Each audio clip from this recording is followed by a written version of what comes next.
大家好啊！今日唔去滑雪，我哋講下滑雪要着咩衫。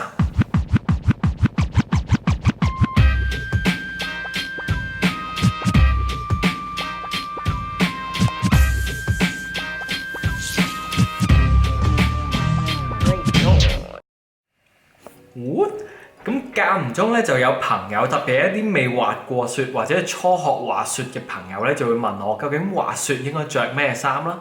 咁究竟係應該好似 Victoria Beckham 咁樣啦，定好似 Shaun White 咁呢？咁今日咧我就會同大家分享一下我去滑雪時候嘅裝束，希望今日呢個分享可以幫到一眾嘅迷途羔羊。事不宜遲，我哋嚟個快速版。我平時去滑雪嘅裝束咧，通常就有呢啲。冷帽、頭盔、雪鏡、面罩、底衫、護脊、mid layer、hard shell、手套、crash pants、襪、褲。當然我都有着底褲啦，但係為咗避免黃標，我決定唔俾大家睇。我明白，若果你係滑開雪嘅，可能你已經想走。但係麻煩你走之前 subscribe。好啦，我哋而家將會由頭講到落腳，去解釋一下每個 item 佢嘅功用。我哋由頭開始。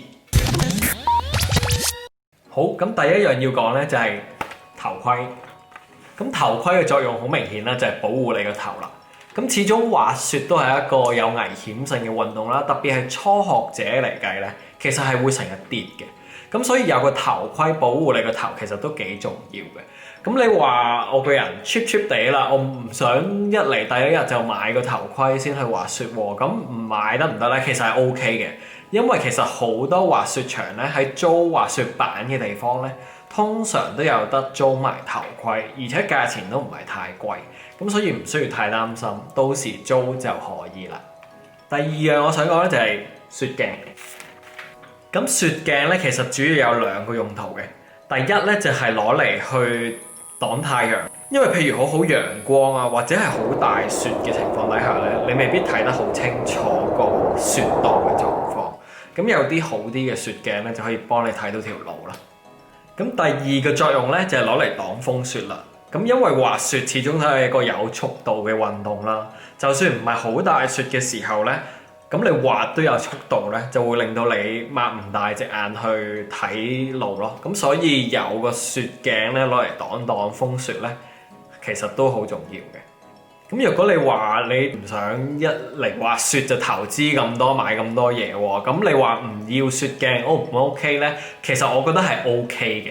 因為其實特別係你頭幾日學滑雪嘅時候啦，你都唔會去到一個好快，甚至乎若果係好大風雪，你都未必有個興趣去學滑雪咯。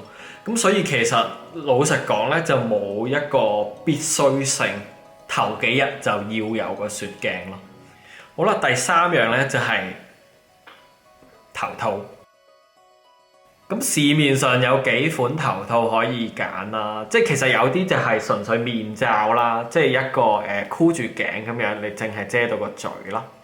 另外有啲頭套嘅設計咧，就係戴喺頭盔下邊啦，即係成個頭笠住，淨係露咗個面啦，或者有啲淨係露個眼出嚟嘅。第三款就好似我呢種啦，連個頭盔一齊笠住嘅。咁頭套或者面罩咧，其實就絕對唔係必需品嚟嘅。咁對於我嚟講咧，佢哋嘅作用咧就係有一個好重要嘅，就係遮埋我個面啊，下半部啊。因為假如我冇面罩嘅話咧，我咁嘅樣出去咧曬足一日啊，就算係陰天咧，因為其實佢經過啲雪面反射，其實有好多 UV， 咁你會有半邊面係曬黑咗咯。咁你唔介意兩節色，其實完全冇問題。咁個頭嘅最後一個 item 就係冷帽啦。咁冷帽當然唔係一個必需品啦，我覺得。其實佢對於我嚟講咧，就係譬如我而家滑完雪啦，俾個例子大家睇，咁我除晒嘢，我個頭係咪好靚咧？咁呢個時候咧，冷帽就可以變翻整齊少少咯。咁基於其實冷帽唔係一啲好貴嘅嘢啦，咁佢當然都有佢保暖嘅作用啦。咁我都會建議大家準備一頂嘅。咁譬如有啲人真係好憎戴頭盔嘅，或者其實你甚至乎只係上 Instagram 睇下好多 Pro Snowboarder，其實佢哋都唔戴頭盔滑雪，佢哋平時就會係咁樣。一個冷帽啦，加個雪鏡就去滑雪㗎啦。咁呢個個人選擇啦，我建議大家戴頭盔嘅。如果你初學嘅話，但係你知道做緊啲咩事嘅話，我覺得咁其實都冇問題。其實關於頭盔啊、雪鏡啊、冷帽嘅戴法啦，甚至乎選購咧，有好多嘢可以講嘅。但係我哋時間有限，我哋要開始講我哋嘅 body。咁其實有朋友咧就可能會覺得，哇，去滑雪喎，去個雪山勁凍啊，咁我一定要着好多衫。咁其實咧並唔係咁嘅。咁首先滑雪係一個運動嚟㗎啦，其實大家真係要出力去喐，係會出汗嘅。咁所以並唔係大家想像中會咁凍嘅。但係正正就係因為呢個係一個運動會出汗咧，你唔係就咁着晒啲保暖嘅衫就可以。要有啲科學啲嘅方法，其實大家上網揾咧都唔難揾到一啲類似嘅保溫嘅方法，特別係一啲雪地啊，或者係一啲凍啲嘅環境嘅運動咧，大家通常都會咁做嘅。咁呢個方法就叫 layering 啦。咁其實咧就分做3個 layer。第一個 layer 咧就係 base layer。咁我係影片最開頭講嘅底衫啦。咁 base layer 其實係啲咩咧？就係一個底衫咯。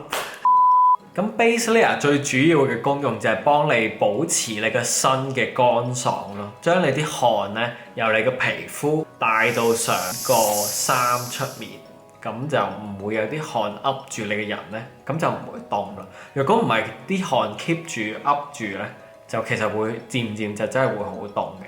而亦都因為呢個原因嘅關係咧 ，base layer 嘅物料咧就千祈唔好係一啲棉質啦，或者會吸水嘅成分，因為個作用啱啱講過咯，就係攞嚟幫你排汗，帶啲汗出嚟，等佢可以揮發。咁若果你係吸水，佢吸住咗啲汗，咁只會令你更凍咯。第2層咧就係一個保溫層啦。咁呢一層衫通常會厚身少少啦，個作用就係等到啲暖空氣咧可以被困喺呢一層衫入邊，咁從而就做到一個保暖嘅效果啦。咁市面上咧通常有幾種物料可以做到呢個效果嘅。第一種就係爪毛嘅衫啦，通常係一啲厚身少少嘅衫只係，咁適合係一啲熱啲嘅情況底下着嘅。例如春天去滑雪都幾熱，甚至乎你可能熱到唔需要搣 layer 添。而第2種選擇咧就係我手上呢隻咁樣，係一啲好似羽絨咁，但係唔係羽絨，係一啲人工物料組成嘅。咁當然第3種就係羽絨啦。咁喺人工物料同羽絨之間咧，假如你係滑雪嘅話咧，我係推薦用人工物料做嘅。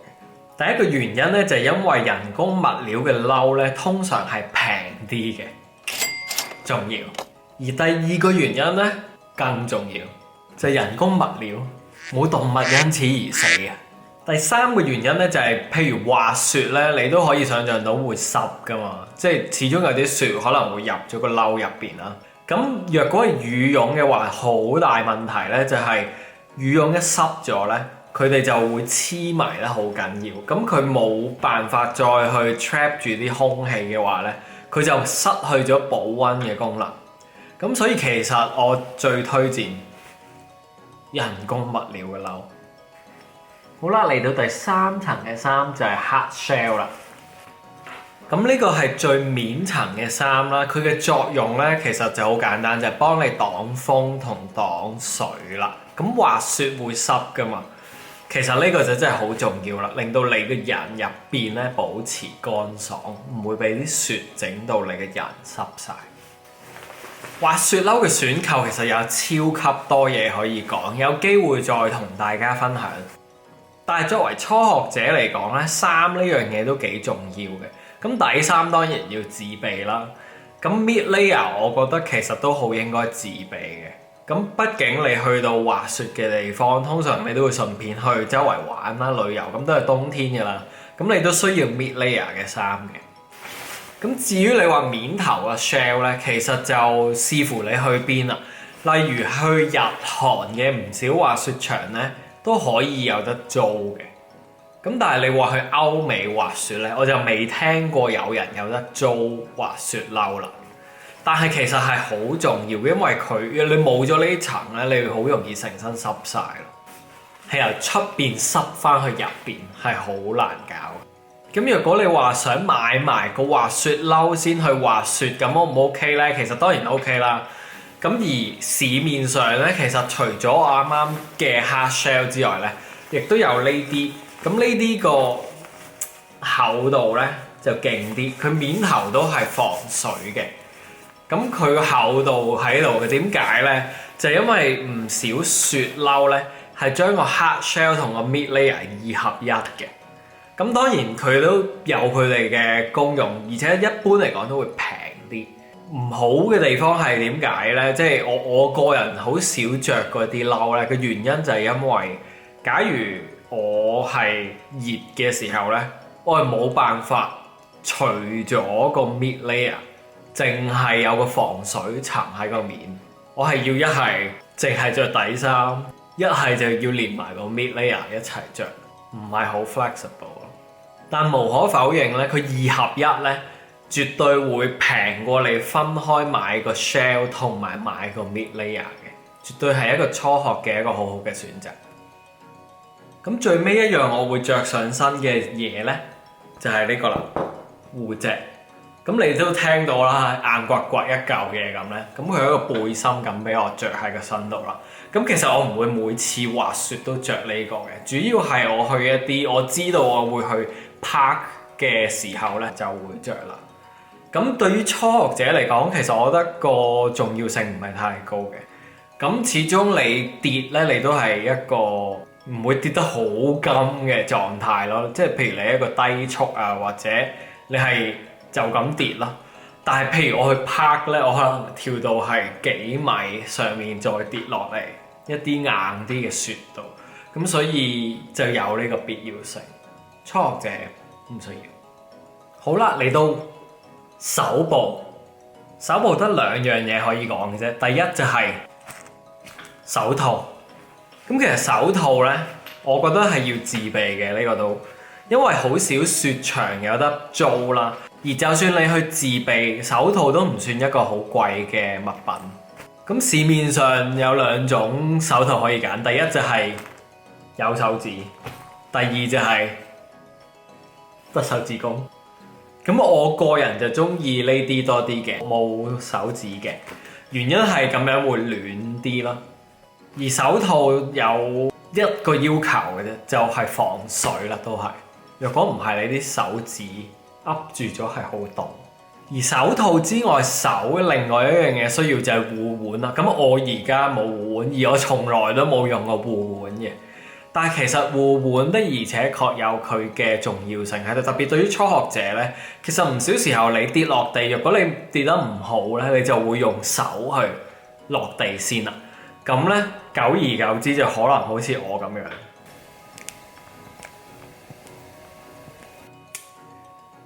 就可以發聲。我睇個醫生話冇事嘅，唔使太擔心。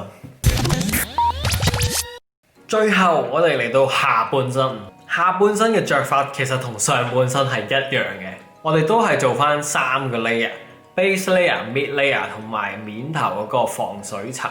咁視乎個氣温啦。若果係凍嘅話咧，我可能會着一條盔佬褲。但係如果唔係太凍嘅話咧，我都淨係會着襪啦，同埋一條 crash pants 或者叫 impact shorts。咁你可以見到啦，其實係一條短褲啦，跟住有好多 pad 啦，喺個大髀側邊啦，同埋其實我覺得最重要係咩咧？就係呢個喺個 pad 度護住你個尾龍骨。咁其實視乎你去滑雪係去 ski 定係去 snowboard 啦。因為假如你係 snowboard， 即係單板滑雪嘅話咧，基本上肯定你頭幾日都係不斷要 pat 着地嘅。咁其實有朋友會因此唔小心咧，即係可能會跌親個尾龍骨啦。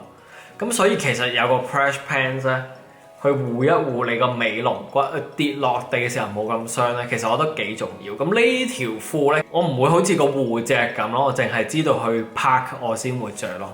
呢條基本上我去親滑雪都會着嘅。之後就要講下滑雪褲啦。咁滑雪褲咧，其實就好似滑雪褸一樣，最主要嘅功用咧就係防水，等到你入邊唔會濕啦。咁就好似滑雪褸一樣咧，有啲就好薄，淨係得面嗰陣嘅；有啲咧就會厚少少，有埋少少保暖嘅功用。咁就視乎你嘅需要啦。但係我個人覺得咧，滑雪褲最緊要嘅地方係佢係一條褲款啦，定係工人褲款啦。咁我一般咧，例如呢條咧係工人褲款。咁點解我中意工人褲款多啲呢？就係因為假如你跌低，可能係跣低嘅話呢，工人褲款係冇可能會跣咗條褲出嚟咯。咁當然我覺得跣走條褲嘅機會其實好低嘅，但係我中意工人褲嘅原因呢，就係因為佢會同個滑雪褸呢有一個多啲嘅交接位。咁就係少啲機會中間攝到啲雪入去啦。假如我只係一條褲款，就算滑雪褸長啲咁計咧，佢哋交接嘅位咧其實唔夠多咧，都有可能有時喺啲深雪啲嘅位啊，或者我跌多幾次咧，就有機會攝咗啲雪入去入邊。咁你可以想像到會打個冷震。咁同雪褸一樣啦，之前提過啦。日韓嘅雪場咧，有部分係有得租滑雪褸同埋滑雪褲嘅，歐美就冇聽過啦。咁所以睇視乎你去邊啦，咁就考慮下自唔自備啦。最尾我就係想講下襪啦，襪呢樣嘢冇得租啦，大家就一定要買翻對先好去滑雪啦。襪咧，首先第一咧，長係好重要嘅。因為你滑雪無論係單板定係雙板咧，你都會着對 boot 啦。咁對 boot 會同你有摩擦㗎嘛對腳，咁所以一定要係長襪。若果唔係佢直接摩擦你隻腳咧，係好容易整到甩皮嘅。然後咧，當你揀襪咧，其實最好就係用一啲專門滑雪嘅襪啦。咁滑雪嘅襪同普通嘅長襪最大分別係啲咩呢？就係其實唔少嘅長襪呢，為咗佢有個彈性嘅關係呢，你會見到呢，佢係一條條直紋喺度嘅。你可以想像入邊都係咁啦，其實唔係好滑嘅，係有摺嘅。咁個問題就係在於，當我着咗呢對襪嘅時候呢，無論係單板同雙板滑雪嗰個 boot 咧，都會箍得你隻腳好緊嘅，連埋個襪一齊箍嘅。咁你過咗一日又有摩擦嘅情況底下咧，其實呢啲一摺咧就會夾到你啲肉或者皮咧，從而中間就可能有會起水泡。咁其實我都有個人嘅慘痛經歷，就係着過就係 exactly 係呢一隻襪去滑雪啦。咁就着咗成日之後咧，除嘅時候就發現隻腳咧有一條條紅色嘅水泡，唔係太過癮。但係若果你係真係去買對滑雪嘅襪咧，其實唔係太貴，亦都好易喺滑雪場會揾到啦。咁你可以見到咧，其實佢就會順滑好多，唔會有嗰個問題出現。到最尾咧就係 boot 啦 ，boot 係一定有得做嘅。咁所以到時就可以去滑雪場嘅時候咧，就揾專人服侍啦，話俾你知試埋大細啊，試下唔同 boot 嘅硬度啊，都可能有得揀。好啦，咁雖然今日條片有啲長啦，但係其實我只係將每個裝備略略講解一次佢嘅功用。若果有興趣知道更多嘅話咧，可以留言話俾我知咧。究竟你想知一啲關於雪鏡啊、冷帽啊、頭盔啊或者雪褸嘅一啲選購嘅重點，我好樂意同大家分享更多。如果你冇滑開雪嘅咧，希望以上嘅資料會幫到你咯。而若果你有滑開雪嘅咧，我諗你都成日會俾朋友問類似嘅問題，所以都希望呢條片幫到你。好啦，今日就講住咁多先啦。